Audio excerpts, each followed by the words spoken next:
Sir Vivian Siraj. ഇന്നലെ social മീഡിയയിൽ trending ആയിരുന്നു ആ പ്രയോഗം. കൊളംബോയിൽ സമനില എന്ന് സകലരും വിധി കുറിച്ചിട്ടൊരു മത്സരത്തെ തുടരെ 3 സിക്സറുകൾ പായിച്ച് സിറാജ് ലങ്കയുടെ കയ്യിൽ നിന്ന് തട്ടിപ്പറിച്ചെടുക്കുന്നു. സന്നാഹ മത്സരങ്ങളുടെ ഫലങ്ങൾക്ക് വലിയ പ്രസക്തിയൊന്നുമില്ല. പക്ഷേ ഇന്നലെ കൊളംബോയിൽ അരങ്ങേറിയ ആ മത്സരം മുഹമ്മദ് സിറാജ് തൻ്റെ കരിയർ പുസ്തകത്തിൽ സുവർണ ലിപിയിൽ എഴുതി വെക്കും. തീർച്ച. മാസങ്ങൾക്ക് മുമ്പാണ് വിശ്വവിഖ്യാതമായ ലോർഡ്സ് മൈതാനം. ഇന്ത്യക്കും വിജയത്തിനുമിടയിൽ വെറും 22 റൺസിന്റെ ദൂരമാണുള്ളത്. ഒറ്റ വിക്കറ്റാണ് കയ്യിൽ അവശേഷിക്കുന്നത്. ക്രീസിൽ സിറാജ്, മറുവശത്ത് ബാറ്റിംഗ് നല്ലവണ്ണം വശമുള്ള ജഡേജ. സിറാജ് പിടിച്ചു നിൽക്കാനുള്ള പരമാവധി ശ്രമങ്ങൾ നടത്തിയതാണ്. 30 പന്തോളം അയാൾ ചെറുത്തു നിന്നു. 4 റൺസായിരുന്നു സ്കോർ ബോർഡിൽ ചേർത്തത്. എന്നാൽ അയാളുടെ ചെറുത്തുനിൽപ്പ് അധിക നേരം നീണ്ടില്ല. ഷുഐബ് ബഷീറിന്റെ കെണിയിൽ വീഴുന്നു. അതും പ്രതിരോധിച്ചിട്ടൊരു പന്ത് ഉരുണ്ടു വന്നാണ് ബെയിൽസ് ഇളക്കിയത് എന്നോർക്കണം. ഇംഗ്ലണ്ട് ആ വിജയം ആഘോഷിക്കുമ്പോൾ ലോർഡ്സിലെ 22 വാര പിച്ചിൽ കണ്ണീരണിഞ്ഞ് നിൽക്കുകയായിരുന്നു സിറാജ്. ബെൻ സ്റ്റോക്സ് അടക്കമുള്ളവർ വന്ന് അയാളെ ആശ്വസിപ്പിക്കുന്നത് കാണാമായിരുന്നു. പിന്നീട് അതേ പരമ്പരയെ തന്റെ തീപ്പന്തുകൾ കൊണ്ട് ഓവലിൽ തിരിച്ചു പിടിക്കുന്ന സിറാജിനെയും നമ്മൾ കണ്ടിട്ടുണ്ട്. ഇന്നലെ കൊളംബോയിൽ 2ാം ഇന്നിംഗ്സിൽ ശ്രീലങ്കൻ 11 ഇന്ത്യക്ക് മുന്നിൽ ഉയർത്തിയത് വെറും 207 റൺസിന്റെ വിജയലക്ഷ്യമാണ്. 3ാം ദിനം ഇരു ടീമുകൾക്കും 45 ഓവർ വീതമായിരുന്നു ബാറ്റിംഗിന് അവസരം. ആദ്യ ഇന്നിംഗ്സിൽ 6 റൺസിന്റെ ലീഡുണ്ടായിരുന്ന ലങ്ക 2ാം ഇന്നിംഗ്സിൽ 45 ഓവറിൽ 200 റൺസ് അടിച്ചെടുക്കുന്നു. മറുപടി ബാറ്റിംഗിൽ അവസാന ഓവറിൽ ഇന്ത്യക്ക് ജയിക്കാൻ വേണ്ടിയിരുന്നത് 16 റൺസാണ്. സാരാംശ് ജെയിനും മുഹമ്മദ് സിറാജുമായിരുന്നു ക്രീസിൽ. കെശാര നുവന്തയാണ് അവസാന ഓവർ എറിയാനെത്തിയത്. നുവന്തയുടെ ആദ്യ പന്ത് ഒരു ഫുൾ ലെങ്ത് ഡെലിവറി ആയിരുന്നു. സിറാജ് ഡീപ് മിഡ് വിക്കറ്റിന് മുകളിലൂടെ അതിനെ ഗാലറിയിൽ എത്തിച്ചു. ഇനി ജയിക്കാൻ വേണ്ടത് 5 പന്തിൽ വെറും 10 റൺസ്. 2ാമത്തെ പന്തിലും നുവന്തക്ക് കൃത്യമായൊരു ലെങ്ത് കണ്ടെത്താനായില്ല. ഓഫ് സ്റ്റമ്പിന് പുറത്തൊരു ഫുൾ ലെങ്ത് ഡെലിവറി. ഹിറ്റിംഗ് സോണിൽ തന്നെ കിട്ടിയ പന്തിനെ സിറാജ് മുന്നോട്ട് കയറി വന്ന് നിലം തൊടാതെ അതിർത്തി കടത്തുന്നു.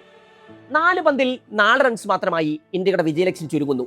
3ാം പന്തിനെ മിഡ് വിക്കറ്റിന് മുകളിലൂടെ ഗാലറിയിൽ എത്തിച്ച് ഒരു ടെസ്റ്റ് മത്സരത്തെ T20 സ്റ്റൈലിൽ അവസാനിപ്പിക്കുന്നു സിറാജ്.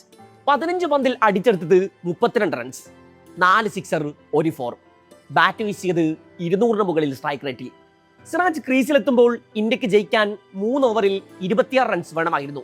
പ്രോപ്പർ ബാറ്റർമാർ ആരും ബാക്കിയില്ലാത്തതിനാൽ തന്നെ മത്സരം സമനിലയിൽ കലാശിക്കുമെന്നാണ് ശ്രീലങ്കൻ താരങ്ങൾ കരുതിയത്. എന്നാൽ ആ മത്സരത്തിന് ഒരു ആന്റി ക്ലൈമാക്സ് ആണ് സിറാജ് കരുതിയിരുന്നത്. സിറാജ് നുവന്തയുടെ 3ാം പന്തിന് ഗാലറിയിൽ എത്തിക്കുമ്പോൾ ബെഞ്ചിലിരുന്ന് പുഞ്ചിരി തൂകുന്ന ഗൗതം ഗംഭീറിനെയും സിതാൻഷു കോട്ടക്കിനെയും കാണാമായിരുന്നു. വിജയത്തിന് ശേഷവും അവശേഷിക്കുന്ന 3 പന്തിലും ഇന്ത്യ ബാറ്റ് ചെയ്യാൻ തീരുമാനിക്കുന്നു. ആ ഓവറിൽ ഒരു 4 കൂടി കുറിച്ച സിറാജ് ആകെ 6 പന്തിൽ കുറിച്ചത് 23 റൺസാണ്. നേരത്തെ ഇന്ത്യയുടെ ആദ്യ ഇന്നിംഗ്സിൽ വാലറ്റത്ത് ഗുർനൂർ ബ്രാറും ഇതുപോലൊരു പ്രകടനം കാഴ്ചവെച്ചിരുന്നു. 18 പന്തിൽ പുറത്താകാതെ 36 റൺസാണ് ബ്രാർ അന്ന് അടിച്ചെടുത്തത്. വായിച്ചത് 4 സിക്സറും 2 4ഉം. ബാറ്റ് വീശിയത് 200 സ്ട്രൈക്ക് റേറ്റിൽ. പല താരങ്ങൾക്കും ട്രാക്കിലാകാൻ മികച്ച അവസരമായിരുന്നു ശ്രീലങ്കയ്ക്കെതിരായ സന്നാഹ മത്സരം. 2ാം ഇന്നിംഗ്സിൽ ജയ്സ്വാളും ഗില്ലും ചേർന്ന് ഇന്ത്യക്ക് മികച്ച തുടക്കമാണ് നൽകിയത്. ഏകദിന ശൈലിയിൽ ബാറ്റ് വീശിയ ജയ്സ്വാൾ 46 പന്തിൽ അടിച്ചെടുത്തത് 61 റൺസ്. അർദ്ധ സെഞ്ചുറിക്ക് 6 റൺസ് അകലെയാണ് ഗിൽ വീണത്. ഋഷഭ് പന്തും തിരിച്ചുവരവിന്റെ ചെറിയ സൂചനകൾ നൽകി.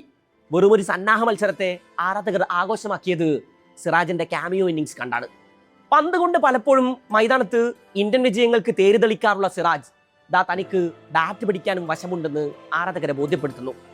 ആദ്യ ഇന്നിംഗ്സിൽ ദേവ്ദത്ത് പടിക്കലും ജഡേജയുമായിരുന്നു ഇന്ത്യയുടെ ഹീറോകൾ. പടിക്കൽ സെഞ്ചുറി കുറിച്ചു. ഏകദിന മോഡിലായിരുന്നു പടിക്കൽ. 164 പന്തിൽ 142 റൺസാണ് അയാൾ അടിച്ചെടുത്തത്. ജഡേജയാകട്ടെ 4ാമനായി ഇറങ്ങി അർദ്ധ സെഞ്ചുറി പൂർത്തിയാക്കി. ഓഗസ്റ്റ് 15-നാണ് ഇന്ത്യ ശ്രീലങ്ക ആദ്യ ടെസ്റ്റ്. പരിക്കേറ്റ സായ് സുദർശന് പകരം സർഫറാസ് ഖാനെ ടീമിലേക്ക് തിരികെ വിളിച്ചിട്ടുണ്ട്. കാൽപാദത്തിന് പരിക്കേറ്റ സുദർശനെ സ്ക്വാഡിൽ ഉൾപ്പെടുത്തിയിരുന്നെങ്കിലും ആദ്യ മത്സരത്തിന് മുമ്പ് ഫിറ്റ്നസ് തെളിയിക്കണമെന്ന് BCCI വ്യക്തമാക്കിയിരുന്നു. എന്നാൽ ഫിറ്റ്നസ് ടെസ്റ്റിൽ താരം പരാജയപ്പെട്ടതോടെ ടീമിൽ നിന്ന് പുറത്തായി. ഉടൻ സർഫറാസ് ഖാന് വെളിയെത്തി. സമീപകാലത്ത് സ്വന്തം മണ്ണിൽ ടെസ്റ്റ് പരമ്പരകൾ തോൽക്കുന്നത് സ്ഥിരമാക്കിയ ഇന്ത്യ വലിയ ചോദ്യചരങ്ങൾക്ക് മുന്നിലാണ്. വിദേശ മണ്ണിൽ മറ്റൊരു പരമ്പരക്കൊരുങ്ങുമ്പോൾ ഗംഭീറിന്റെ തലക്ക് മുകളിൽ ഡെമോക്ലസിന്റെ വാൾ തൂങ്ങിക്കിടക്കുന്നുണ്ട്. ജനുവരിയിൽ ഓസീസിനെതിരെ സ്വന്തം മണ്ണിൽ ഒരു ടെസ്റ്റ് പരമ്പര വരാൻ കിടക്കുന്നുണ്ട്. അതുകൂടെ തോറ്റാൽ ഏറെക്കുറെ കാര്യങ്ങൾ തീരുമാനമാകും. ഗംഭീറിന് കീഴിൽ 3 ടെസ്റ്റ് പരമ്പരകൾ ഇന്ത്യ തോറ്റിട്ടുണ്ട്. അതിൽ 2 എണ്ണം സ്വന്തം മണ്ണിൽ വച്ചാണ്. 2ഉം വൈറ്റ് വാഷുകൾ. കിവീസിനും സൗത്ത് ആഫ്രിക്കയ്ക്കെതിരുമായിരുന്നു അവ. ബോർഡർ ഗവാസ്കർ ട്രോഫി ഓസ്ട്രേലിയൻ മണ്ണിൽ അടികറ വച്ചു. വിരാട് കോഹ്ലിയും രോഹിത് ശർമ്മയും ടെസ്റ്റിനോട് വിട പറഞ്ഞു, പകരക്കാരെത്തി. പക്ഷേ ഗംഭീറിന് ഇന്ത്യയുടെ ടെസ്റ്റ് ടീമിനെ ഇതുവരെ വീണ്ടെടുക്കാനായിട്ടില്ല. പരീക്ഷണങ്ങൾ തുടർന്നുകൊണ്ടേയിരിക്കുന്നു. ഇന്ത്യ തോൽവികളും